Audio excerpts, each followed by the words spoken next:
Now, I posted that reposted video of Brother Sarah City because I needed to be clear what Brother Larry is talking about when Brother Larry talk about that nigger mentality. Okay?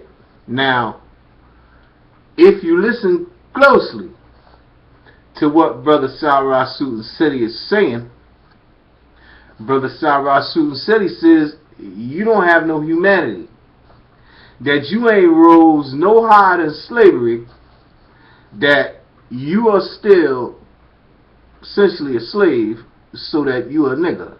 Now, this is what he thinks of himself, and because this is what he thinks of himself, he projects this onto others. Now, far too many of our youth have adopted and employ this slave mentality.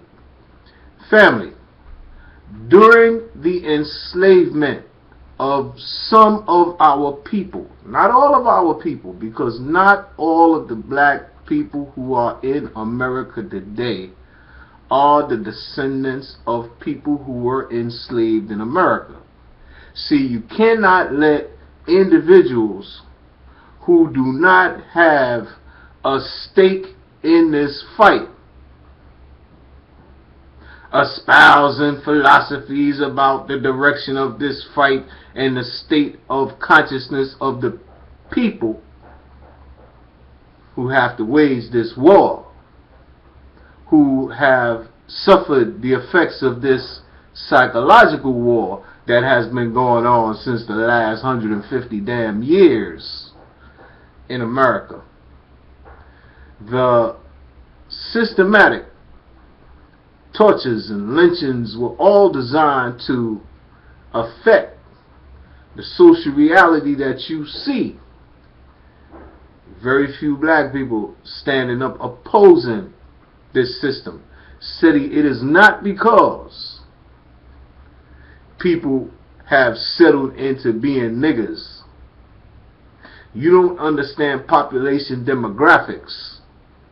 I understand that you, in your grandiose vision, consider yourself to be a general, but generals take orders. That's why they're generals. Generals command troops. Generals don't necessarily understand the delicacy of diplomacy. This is why generals stage coups and overthrow governments that engage in politics, because generals do not necessarily understand the shrewd art of politics. This is why generals say the craziest shit. You understand? And sometimes generals get relieved of duty. Real generals and fake ones. We seen a general get recalled from duty, the American government, for running off at the mouth, saying things he wasn't supposed to say. Now, they fired that general, and that general had a few stars, right? I think he was the commander of the theater, active military theater. So now, we know generals do get fired. So we know generals do say things that are not correct. In this case, General Sarah City, and to be fair, to be absolutely fair, that is an old post. That is actually the post that Brother Larry was responding to in the car with Brother Sonetta. This is why you hear Brother Larry say, "Ain't no punk here." In that video, I'm responding to him. You understand? Calling me a punk nigga. See, he just got heated. See, that's what happens when you use and abuse this terminology. It is like a goddamn drug. It's a cancer. Gets into your system and starts to metastasize and spread into your brain tissue. And then all you say is nigger. I mean, listen to people who employ that word on a regular basis. It is a staple of their vocabulary because it is a placeholder for other things, like constructive thought. Now, Brother Larry's position is clear. Said he raises issues in the video that some of you think are valid points, like, if we stop saying nigger, will we be able to get a job? Or to quote him, if I stop saying nigger, bitch, can I get a job? You understand? Clearly, we have reconstructive surgery to perform, because clearly, for a long time, individuals have been operating under a paradigm that is false. A paradigm that leads them to benefit investors, those who invest in the slave system, those who invest in the prison system, those who invest in the various endeavors in which you find black people exploited. Those are investors. They have a vested interest in the continuation of your exploitation. You take the prison industrial complex. I hear brothers talk about it, but I really know that they don't know what the hell they're talking about. I have to tell you, I have to be truthful. Now, y'all know I spent time in the prison industrial complex, but what you don't know is that Brother Larry was obstreperous, unruly, wasn't going for it. They kept locking Brother Larry down. And then they came up with a strategy, because Brother Larry was writing up the prison guards, messing up their records. You understand? They play games, you play them right back. They write in your record, mess your record up, so that when you go to the parole board, they get you, you get their records, because they get promotions. You understand? They don't like that. They changed this rule too, because we lit their ass up with it. It's called a 114A. You understand? It's a complaint. And a lot of correction officers, I told you before, especially the ones upstate, they have high school educations, and not real ones at that. You know, like agriculture, learning how to farm, because that's what that area was prior to it being taken over by the state for this venture that we call modern day slavery, the prison industrial complex. So now these individuals, they graduate from high school and they go on to become correction officers with authority over you. You understand? What they are state babysitters, and what they're getting paid to babysit is you. Why? Because they have developed a system whereby which they profit from holding you in confinement. Remember? Slavery. Now, you might think because you get paid, it's not slavery, but there is a sliding scale of payment or reimbursement for labor. It slides from those who get paid so much they can afford to say they're not slaves, down to those in the prison industrial complex who get paid cents an hour. 18 cents an hour, 22 cents an hour, 26 cents an hour. Slavery.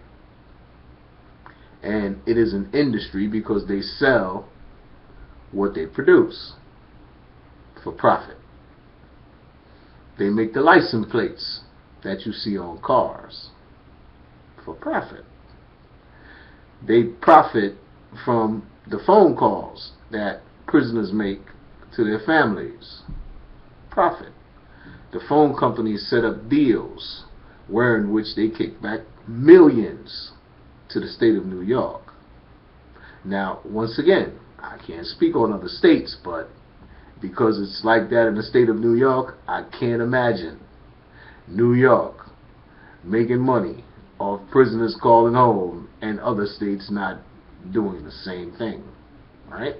We're talking about markets. As long as there's a potential for a market, you will have investors seeking to open and exploit that market. The prison commissary or store, wherein which the prisoners purchase snacks and knickknacks and cookable goods operates for profit. It is a for-profit business that operates inside of correctional facilities. All of them. Every single one of them. Every city jail, every state jail, every county jail. We're talking about markets, family. The only thing that Brother Larry has ever talked about, family, is markets and where you find yourself at in the damn market. When we arrived at this market, we will market commodities, the dynamics of which have never changed. As market commodities, we were exploited for our labor. The dynamics of this reality has not changed. Right now, you have individuals who you see them wandering aimlessly about and no one exploiting them for their labor, and they receive absolutely nothing. They are unskilled. Why? There's a legacy of producing unskilled labor in this country so that you can exploit it. They exploited our ancestors in a variety of unskilled ways. I posted a video recently, or reposted one, that showed you ways in which they were exploiting skilled labor from our ancestors. Yes, they taught them trades in order to lease them out so that they could profit. You understand? We're talking about markets and market exploitation. Now, to think that we haven't risen any higher than we did during slavery is to not comprehend information that permeates the internet that you can hear coming from brothers who Brother Larry respect, like Dr. Claude Anderson, when he talks about the ownership of wealth in this country. And Dr. Anderson says that during slavery, blacks owned 1/2% of the wealth of this country, and today we own 1/2% of the wealth of this country, that we haven't gained one iota. That is a different argument. That is a different context. Okay? Because I'm pretty sure that none of you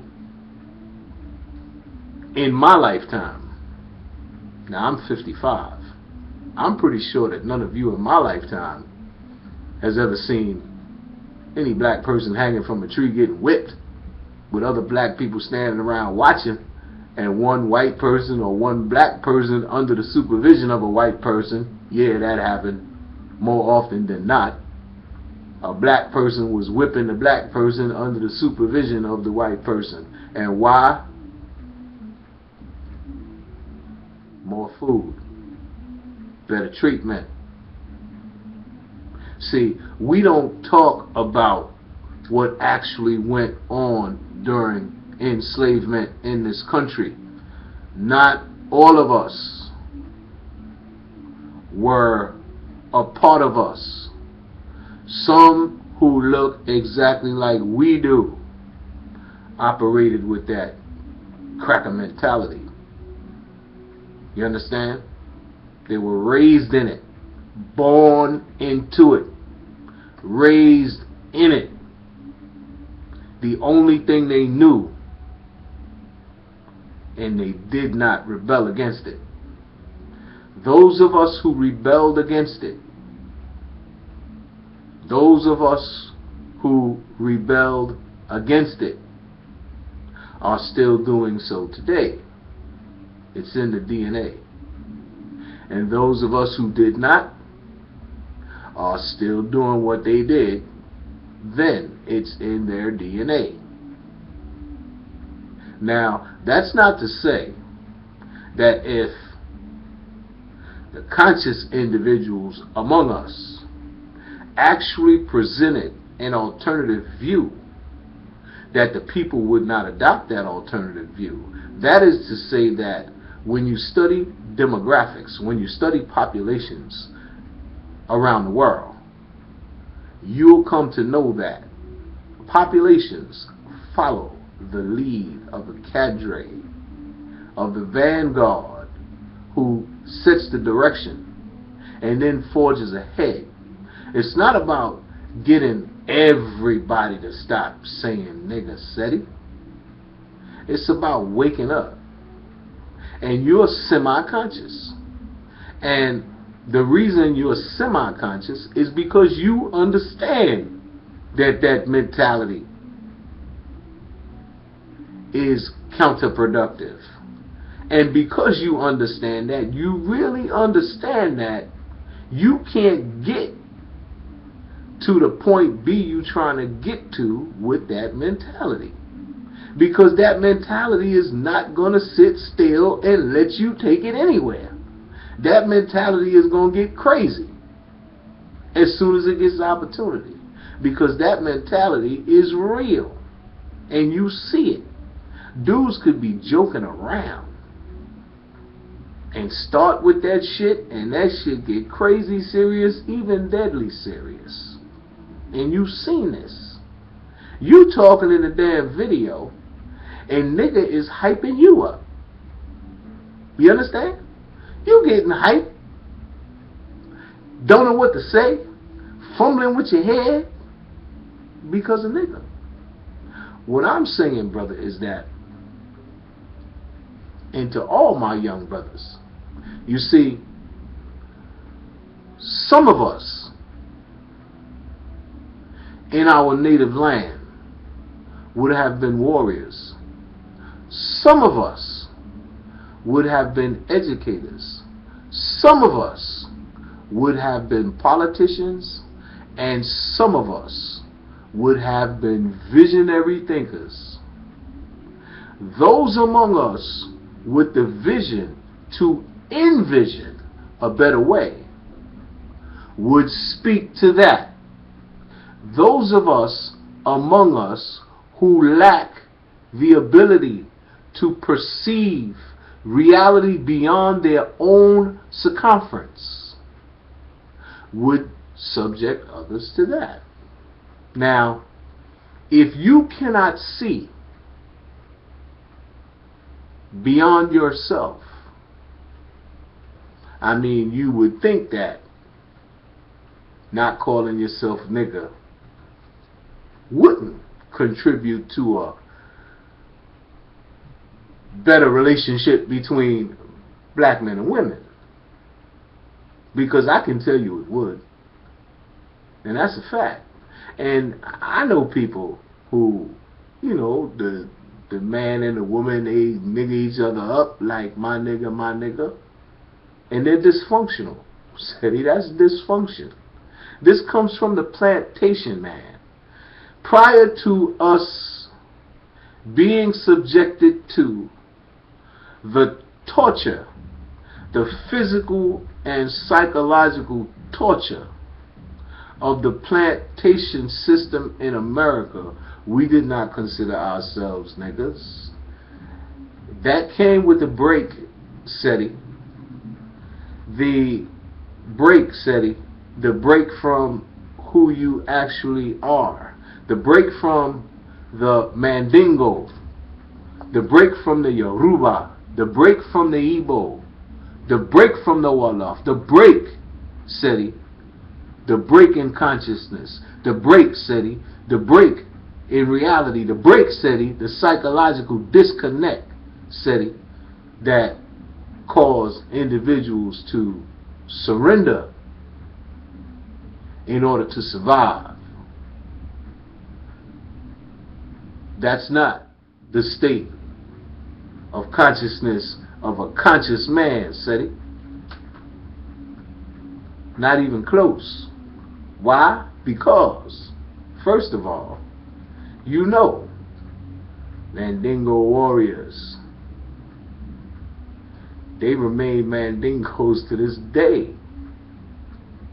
Now, how do you break the will of a person? Perhaps that person dies clinging to who they are, but the offspring that the women were forced to bear were born with no knowledge of the past and only witnessing brutalization of those who look like them at the hands of others. The nigger factory was the plantations where they were breeding black people.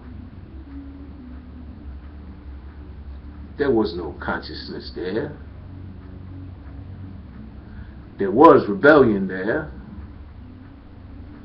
because they were doing it in Virginia and they were doing it in Maryland. And Virginia and Maryland had slave rebellions. 1821, 1831. My point in all of this is that there comes a point in time when a serious thinker considers the pieces on the board, the positions of the pieces on the board, and the objective of the game. A serious thinker is strategizing to win the game. Now, you may comment in the video that you're not running head on at the cracker who created the system. Before you run head on at the cracker who created the system, you got to know what you're running there for. I submit to you that current reality is proof that niggas don't even know it's a fight.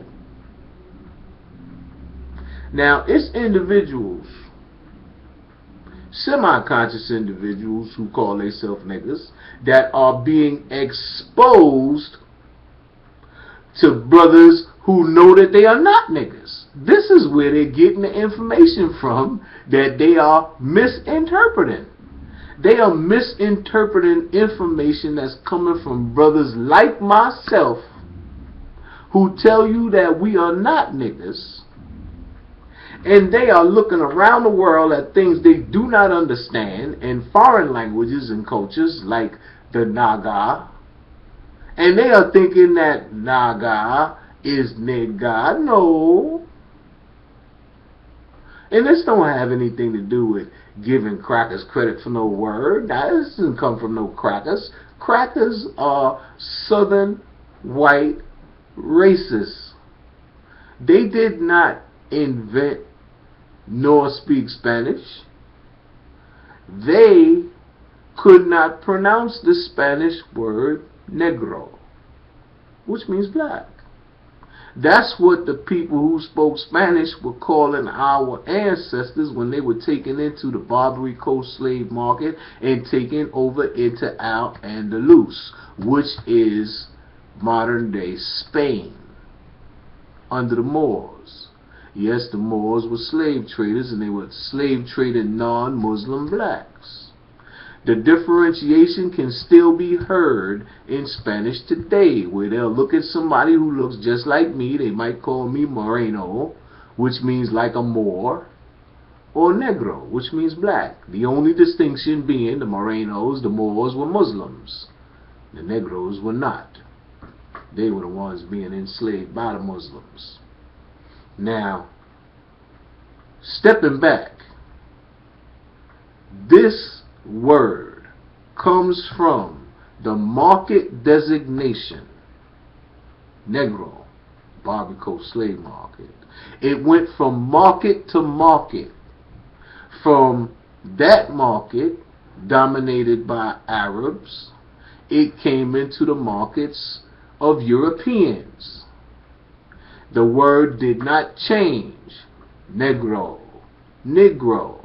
You look at the flyers, they were selling our ancestors fresh crop of Negroes. That's Negro.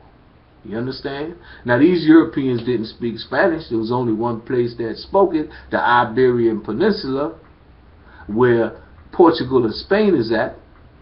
Now, we know that the Moors were there for almost 800 years. We know that the Moors trafficked in black people from sub-Saharan Africa and sold them into slavery there. We know these are facts. We know that the term Negro comes from this time period because this is market terminology. We know that market terminology spreads with the market, with the product. Wherever the product goes, the name of the product goes as well. So we see, and people say no, no, no, and I say, look, stop playing games. When you look at a phenomenon, you don't look for the extraterrestrial explanation when you have a terrestrial explanation. You don't look for 5,000 years ago how our people began to be called niggers when you know that ignorant Europeans in the southern United States on plantations to this very day pronounce the word Negro as Negra. They say Negra. And when they do it plurally, they say Negras. And when they anglicized that shit and put it in their dictionary, they came up with nigger. Now that's where it comes from. Now there's no mystery to this shit. It ain't strange. Right? Now we can also argue that the Dutch form of the word N-E-G-A-R is a source. But the reason I tell you that the Spanish to English is the source is because where it occurred in the southern United States. You understand? Now, when you look at the Dutch, their language kind of changes. I actually have, and this is real interesting too, family, an episode of Star Trek, Deep Space Nine, with the black captain, and they did a flashback, and the subcaptions are in Dutch, and there are 3 different ways that they refer to blacks, and there's a black having a conversation, and he says niggas. And I might post this so that you can see these translations of how they translate Negro when they're using it one way, Negro when they're using it another way, and nigger. It's real interesting, right? In any event, we are not niggers because we are not what others say we are. When you internalize the view of another, you are no longer that which you began. You have become something else, something different. Mentally, you don't biologically change, but your perception changes. I'll tell you how they trick you with perception. What do they call these people? Magicians. They do it all the time. Stand right in front of your face and trick you. Make you think something is real when it's not. This is what I'm telling you has been done to us. They tricked you. They made you think nigga was real. It's not. But if they could trick you into thinking that it is, they could trick you into picking cotton, tobacco, sugar cane, whatever. Because you think it's real. Now, our ancestors was trying to get the cup out of there. They knew that shit wasn't real. They knew what they were trying to make them be wasn't real. They knew that the reality that they were trying to instill in their minds wasn't real. And just so you really understand what I'm saying, brother, this is not merely a social condition. This is beyond that. This is a psychological conditioning, sort of like Pavlov did those dogs. This is why you have individuals who have multi-millions of dollars but still call themselves niggas. You understand? They don't think they broke niggas. They think they rich niggas. But they think they niggas, is my point.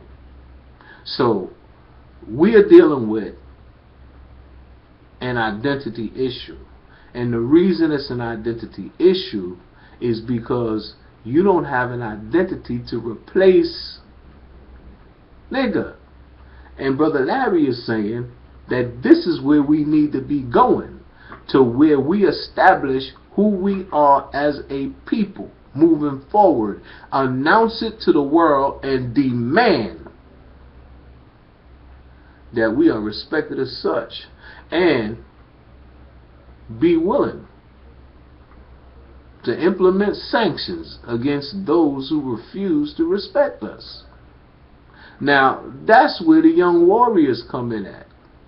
But you see, the young warriors have to be on the same page. The young warriors have to understand that they are warriors of the nation, not warriors of the block, or warriors of the projects, or the East Side boys, or the Crosstown boys, or the Bloods, or the Crips, or the whatever, but warriors of our nation state, with the proud and honorable tradition of defending the nation state against all enemies, both foreign and domestic. This is how our young warriors are supposed to be thinking about us. You understand? But instead, because they think they niggers, when they encounter each other, more often than not, they self-destruct. Yes, this is a mind thing. Yes, but this is mind games and tricks, like Brother Larry always tell you. And if you go for the mind games and tricks, you already see what the result